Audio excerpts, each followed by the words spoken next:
وخلاص. هل تقبل أن يخاطبك أحد بهذه الطريقة؟ بالطبع لا. إذن لا تستخدمها مع غيرك. طيب، كيف أكون مقنعاً؟ ركز معي. أفهم الشخص اللي قدامي، اسأله، خليه يتكلم، خليك فضولي صادق. استخدم القصص والأمثلة بدل الأوامر. اربط فكرتك بشيء يهمه هو، مش أنت. خليه يشعر إنه هو اللي قرر، مش أنت اللي فرضت.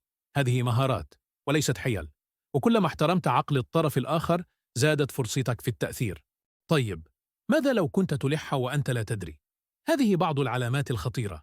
تكرر نفس الكلام كل دقيقة، ترفع صوتك لما تحس إن الطرف الثاني مش مقتنع، تتجاهل ردوده وتعليقاته، تنزعج لما لا يوافقك فوراً.